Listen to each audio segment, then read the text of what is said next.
Reddit users, have you ever fallen for someone you shouldn't have? I have, but not in the way you think. I fell for my sister. I didn't know until it was too late. I grew up without knowing her, without even knowing she existed. But when fate brought us together, everything just clicked. We understood each other, we were drawn to each other, until the truth came out. And in that moment, my world collapsed. What would you have done in my place? I grew up not really knowing my family. My dad left when I was 4, and years later, my mom moved abroad for work, leaving me with an aunt. She wasn't bad to me, but she wasn't exactly the kind of person I could ask about my dad or the rest of my family. Years later, during my 8th semester in college, I took an elective in social behavior psychology, mostly out of curiosity and because it fit into my schedule. I wasn't expecting much, just to get the credits done. But that's where I saw her for the first time. Her name was Camila. She was one of those people who stood out without even trying. Always smiling, with this contagious laugh and a way of talking that made everything sound more interesting. Her wavy brown hair fell naturally over her shoulders, and her big eyes lit up when she spoke. She wasn't just pretty, she had something that made you want to be around her. It didn't take long for us to start talking. One day in class, I raised my hand and blurted out. "I don't get how this applies to real life," I said, pointing at a chart in the textbook. The professor barely looked at me, but before she could answer, a voice next to me spoke up. "It basically says that we're all easily influenced, even you." She said it with a playful smile. I turned, and there she was, Camila. Until that moment, I had only seen her from a distance, but her response made me chuckle. From then on, I kept finding reasons to talk to her. A comment here, a question there, and within days, we were already sitting together, sharing notes, and forming a study group. But studying quickly became the least important thing.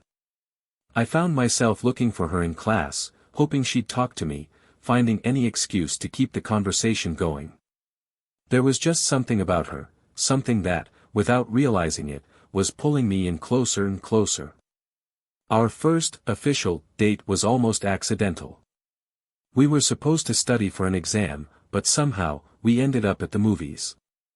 She picked the movie, I paid for the tickets. Nothing unusual, just two people enjoying each other's company. But that night made a difference. After that, we started seeing each other more often, texting without needing an excuse. A walk in the park, a quick coffee between classes, late-night dinners that stretched until dawn. And before I even realized it, we were together. I remember the night everything changed. We were at her apartment, working on our midterm project. The table was covered in papers and coffee cups, but we had stopped paying attention to that a while ago. At some point, our eyes met, and neither of us looked away. I don't know who moved first, but before I knew it, her breath was mixing with mine. It was a slow kiss, like we were testing something we had both imagined before but never dared to confirm. What followed was a mix of long-held touches and whispered words. Everything happened with the kind of intensity that only comes from waiting for something without even realizing it. After that night, everything felt different. There were no doubts, no excuses. We started dating for real, as if the last missing step had fallen into place on its own. And for a while, everything was perfect. But then, there were details, small coincidences that, looking back, seem painfully obvious. Her last name sounded familiar, but I didn't think much of it. To be fair, I don't carry my father's last name, only my mother's. Her hair and eyes had a similar shade to mine. Even her nose had a slight resemblance. But I never paid too much attention. One day, I had dinner with her family. Her father wasn't there. "He travels a lot for work," she said while serving my plate.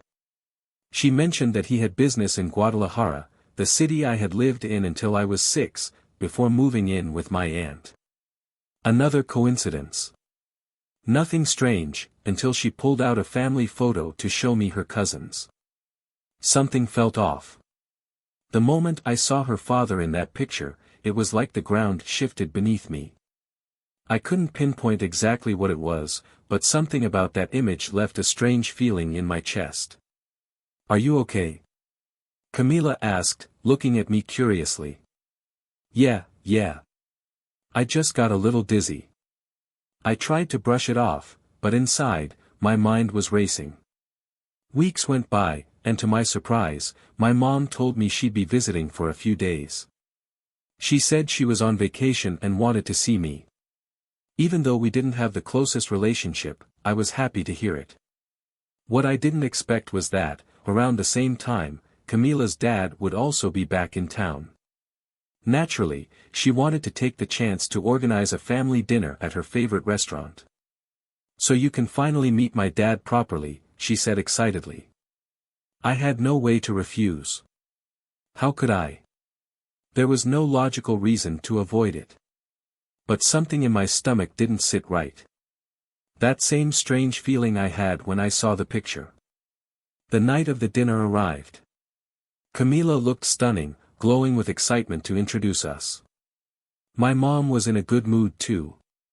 Everything was going fine. Until her father walked in. The world stopped. My mom, who had been taking a sip of water, froze the moment she saw him. The glass trembled in her hand before slipping and shattering against the plate. He stopped dead in his tracks. His polite smile vanished instantly. "No," my mom whispered, her voice barely audible. I frowned, not understanding a thing. I looked at Camila, but she was just as confused as I was. "Mom. Are you okay?" I asked. "You." My mom shot up from her chair so fast she almost knocked it over. Her face went pale, like she had just seen a ghost. The man, Camila's father, froze for a moment. He opened his mouth as if he wanted to say something, but couldn't. "No. No, no, no," my mom muttered to herself, shaking her head, her breathing quick and uneven. "Tell me this is a damn joke. What the hell is going on here?" I blurted out, feeling an unbearable pressure sinking into my chest. "Do we know each other?" Camila asked, looking at my mom with the same confusion. "Say it, you bastard." My mom ignored everyone and yelled at him, her voice full of rage. The whole restaurant went silent. The people at the nearby tables stopped talking, their eyes locked on us. "Mom. What's wrong? What's happening?" I tried to reach for her, but she pushed me away. She turned to me, her eyes filled with horror. "You." Her voice trembled. "Tell me you haven't been with her. Tell me you haven't been with this girl." "What?" My blood turned to ice. "Mom, you're scaring me. Tell me no, for God's sake." She pleaded, her voice breaking. I looked at Camila. She was just as pale, her lips slightly parted, unable to say a word. I don't understand," she whispered.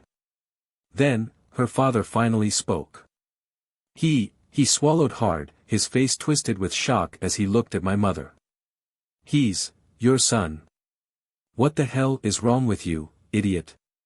She screamed, not caring who was listening. "How can you even ask that?" My stomach sank. "No," I murmured. He closed his eyes and ran a hand down his face, like the weight of the universe had just fallen on him.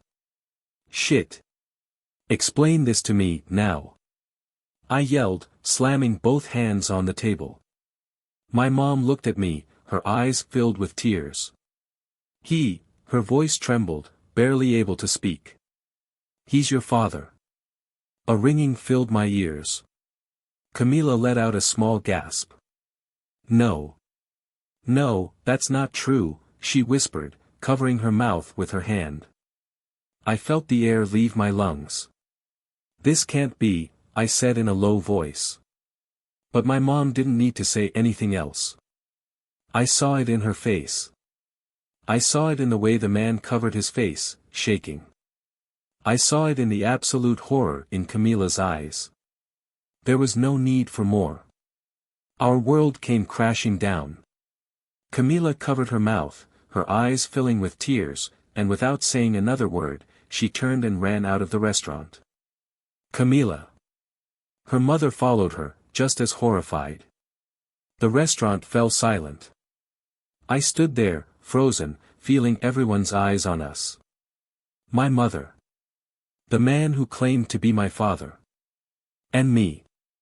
No one spoke. Only the distant clatter of plates and hushed, uncomfortable murmurs filled the heavy air. Minutes stretched on until the manager hesitantly approached. "Sir. I think it's best if you leave." We didn't argue. We stood up and walked out without saying a word. At home, the silence was still heavy. Then my mom, sitting across from me, spoke bluntly. "Yes. He is your father." I didn't need any more confirmation. Everything made sense. I knew it the moment I saw him. I felt sick. Camilla was my sister. Every kiss, every touch, every moment together now felt dirty and wrong.